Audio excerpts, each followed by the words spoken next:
Hi students. Today we are going to study the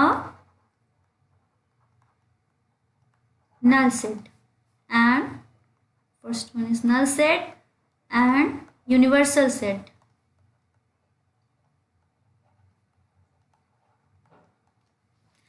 I want to say something. Please pay your full attention. Actually मैं ये कहना चाह रही थी कि मैथ जो है वो बहुत ही इजी सब्जेक्ट है। पहली बात, math is very easy subject. दूसरी बात, this is very tough subject.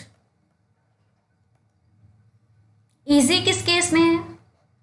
आपको सारी डेफिनेशंस जो हैं वो ठीक से रीड करनी है, सारी डेफिनेशन ठीक से पढ़नी है। उसके बाद जो नोटेशन दिए जाते हैं उन्हें ठीक से समझना है। अगर वो समझ में नहीं आ रहा है तो उसे एक बार पढ़ना है, 2 बार पढ़ना है, 4 बार पढ़ना है। हर एक स्टेटमेंट को बहुत ही ध्यान से पढ़ना है। इसमें कोई रॉकेट साइंस नहीं होता है। Rocket science is a thing. I am not going to the rocket science actually, but this is very easy if you just you are learning step by step.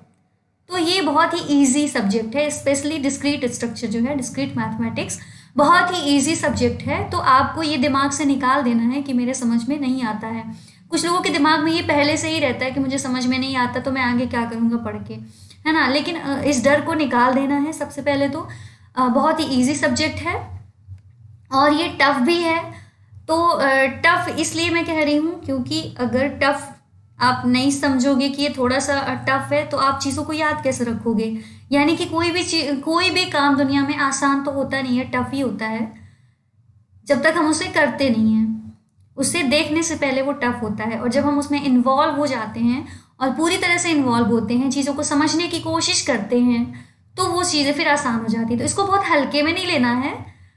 तो इसलिए मैंने ऐसे कहा कि टफ है, ताकि आप इसे हल्के में मत लो और ताकि आप इसे समझने की एटलीस्ट कोशिश करो।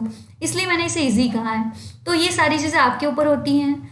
जब कोई पेपर आता है, कोई गेट का आप लिख रहे होते हो, कोई एग्ज़ाम आप लिख रहे होते हो, तो हम कहते हैं पेपर बहुत ईजी आया था। कुछ लोग कहते हैं पेपर बहुत टफ आया था। इसका मतलब है कि पेपर ईजी या टफ नहीं होता है, वो हमारी अंडरस्टैंडिंग होती है। हमने क्या प्रिपरेशन की है उस पर डिपेंड करता है कि पेपर, अगर हमारी प्रिपरेशन बहुत अच्छी है तो हमें लगता है अरे बहुत इजी इजी क्वेश्चन आ गए, ये तो सारे मैंने पढ़े थे, सारे क्वेश्चन कंप्लीट हो गए। और कभी कभी ऐसा होता है कि जब हम पढ़ाई करके नहीं जाते, कि ऐसे टॉपिक से आ जाता है जिस टॉपिक को हमने नहीं पढ़ा होता, तो हम कहते हैं कि वो क्या है, क्वेश्चन पेपर टफ आ गया।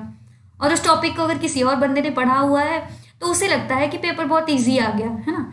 तो कोई भी चीज़ ना ईजी या टफ कुछ नहीं होता है, ये सारा हमारे माइंड में होता है। ओके, चलो।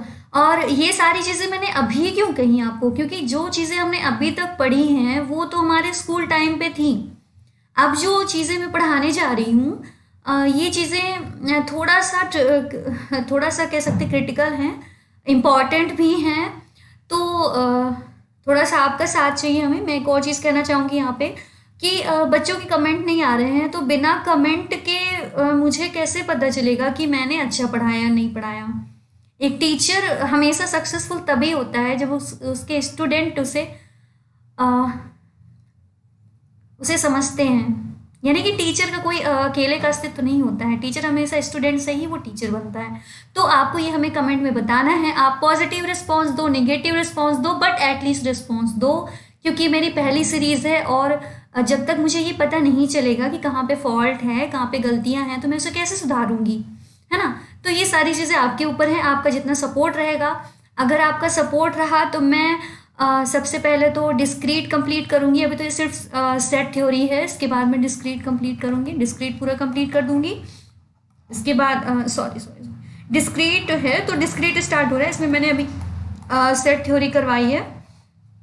उसके बाद मैं करवाऊंगी आपको ग्राफ थ्योरी, फिर सेट डिस्क्रीट की अगर मुझे पॉजिटिव रिस्पॉन्स मिला तो मैं फिर अगेन जाऊंगी प्रोपोजिशनल लॉजिक पे, जो कि बहुत इंपॉर्टेंट टॉपिक है। और इसके बाद अगर मुझे सही रिस्पॉन्स दिखा तो मैं गेट के प्रीवियस ईयर सारे क्वेश्चन सॉल्व करवाऊंगी। और फिर आप जितना मुझे मोटिवेशन देते रहोगे उस हिसाब से मैं आगे बढ़ती रहूंगी। तो गेट के क्वेश्चन यहाँ के डिस्क्रीट के तो हैं ही, उसके बाद में नया सब्जेक्ट जो मैंने सोच के रखा है एल्गोरिथम, पूरा बेसिक से कॉम्प्लेक्सिटी एंड ऑल। बहुत लोगों को बहुत प्रॉब्लम होती है, तो ज़्यादातर चीज़ें जो है मैं यहाँ पे मैथमेटिकली कवर करने वाली हूँ, क्योंकि मैथ्स मेरा फेवरेट सब्जेक्ट है। तो ज़्यादातर चीज़ें मैं जो कैलकुलेशन में बच्चों को प्रॉब्लम आती है, तो मैं पूरी कोशिश करूँगी कि आपको मैं बेहतर तरीके से समझा पाऊँ। ठीक है, तो ये मेरी बात सुनने के लिए थैंक यू। अब आगे हम चलते हैं स्टडी पे। ओके, चलिए नल सेट। सबसे पहले तो मैंने अभी समझाया आपको, डिस्क्रीट मैथमेटिक्स में कोई भी चीज़ समझने से पहले उसकी डेफिनेशन को समझना बहुत बहुत बहुत इंपॉर्टेंट है। इसकी डेफिनेशन तो ट्रिवियल है, एज यू नो। अगर मैं, हाँ एक चीज़ और मैं थोड़ा कहना चाहूँगी, प्लीज़ डोंट माइंड, एक लाइन में और ऐड करना चाहती हूँ। कुछ स्टूडेंट्स को प्रॉब्लम होती है कि इंग्लिश में बात कर रही हैं मैम, या कि मिक्स करके बात कर रही हैं, कन्फ्यूज़न क्रिएट हो रहा है लाइक दैट। तो मैं ये कहना चाहती हूँ कि अगर मैं थोड़े थोड़े इंग्लिश वर्ड यूज़ करती हूँ, तो ये मैं आपके लिए कर रही हूँ, क्योंकि आपको ये सीखना ज़रूरी है, इंग्लिश सीखना बहुत ज़रूरी है। तभी आप कुछ भी अपने आप को एक्सप्रेस करने के लिए आपको इंग्लिश सीखना बहुत ज़रूरी है आज के टाइम पे, है ना। आप कहीं पे खड़े हो, कुछ भी है, तो आप जब तक आप, क्योंकि सारी बुक्स जो मोस्टली जो आपकी बुक है कंप्यूटर साइंस की, वो सारी जो है इंग्लिश में है, तो आपको इंग्लिश तो सीखनी पड़ेगी। ठीक है, तो मैं छोटे छोटे टर्म इसलिए यूज़ करती हूँ ताकि आप सुनो, उन चीज़ों को और आप सीख पाओ, है ना। तो आप देखो, सुनो अच्छे से सारी चीज़ों को, और सबसे अच्छी बात है आप कमेंट करो। आप नेगेटिव कमेंट करो, पॉजिटिव कमेंट करो, बट एटलीस्ट कमेंट करो ताकि मुझे पता चले कि कमियां कहाँ पे हैं। ओके, चलो नल सेट। सो डेफिनेशन सबसे पहले लिख लेते हैं। Set having no elements,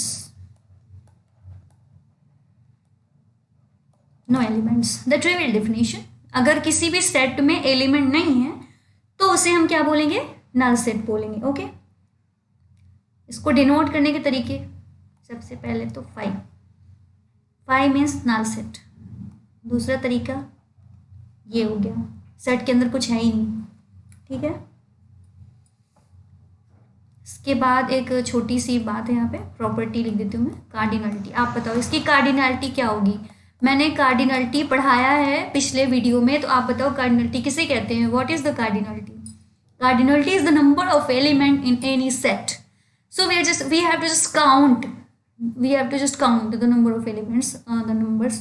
So for null set, cardinality is always 0. What is the notation? This is the notation for cardinality. This is equal to 0. Fine. Okay. So अब आगे चलते हैं, थोड़े से आपसे क्वेश्चन करते हैं हम। अगर हम लिखते हैं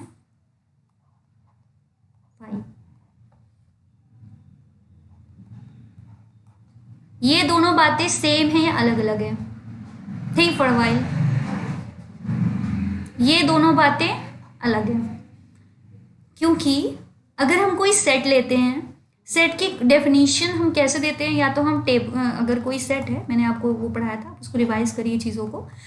सेट को डिफाइन कैसे करते हैं, सेट की डेफिनेशन, या तो हम अगर सेट के जितने एलिमेंट हैं उनको लिख देते हैं, वही सेट की डेफिनेशन होती है। सेट हमेशा यूजर डिफाइंड होता है। ठीक है, हम डिफाइन करते हैं कि इसमें क्या रखना है। जैसे सी में मेन फंक्शन होता है ना, मेन फंक्शन क्या होता है, यूजर डिफाइंड, क्योंकि हम वहाँ पे देख रहे होते हैं कि हमें एक ऐसा प्रोग्राम बनाना है, एडिशन का बनाना है, सब्ट्रैक्शन का बनाना है। तो यहाँ पे जो सेट होता है वो क्या, यूजर डिफाइंड होता है। यहाँ पे हम बताते हैं, क्योंकि हमें जिस चीज़ का इन्वेस्टिगेशन, जिस चीज़ की स्टडी करनी होती है वही सेट बनाते हैं। हमें नंबर्स की स्टडी करनी है तो हम सेट हमेशा नंबर्स का बनाएंगे। हमें अल्फ़ाबेट की स्टडी करनी है तो जो सेट बनाएंगे वो अल्फ़ाबेट्स का बनाएंगे एंड ऑल। बुक्स की स्टडी करनी है, कहीं पे हम गए हैं इनविटेशन कार्ड बनाने हैं तो कितने रिलेटिव हैं उनको स्टडी करना है, तो हम सारी चीज़ों की लिस्ट बनाते हैं ना, ग्रुप बनाते हैं। तो ये हो गया। ठीक है, तो बेसिकली ये बताने का मेरा सेंस क्या था कि यहाँ पे जो एलिमेंट है 5, यहाँ पे मैंने इसको लिख दिया 5।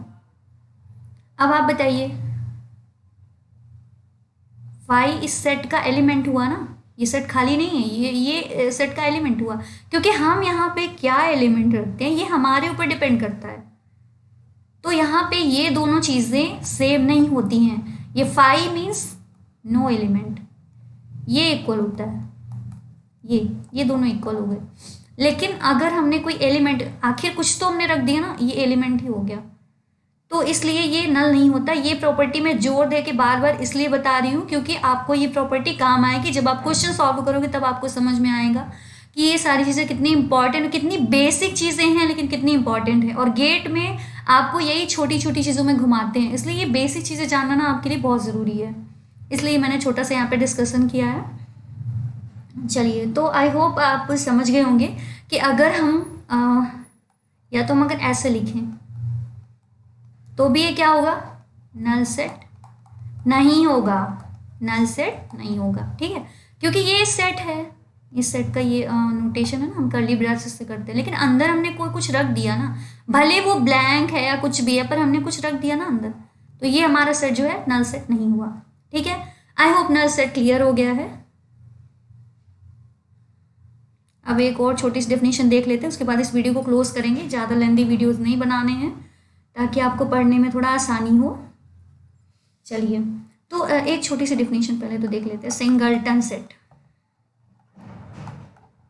Singleton set, what is singleton set?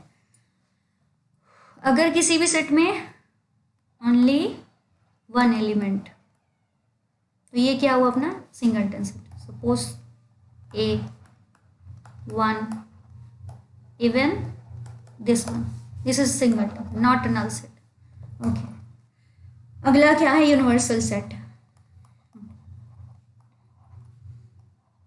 Universal set, ये थोड़ा सा मुझे टाइम लगेगा इसको डिस्क्राइब करने में, तो इसको हम अगले लेक्चर में देखते हैं। Okay, thanks for now.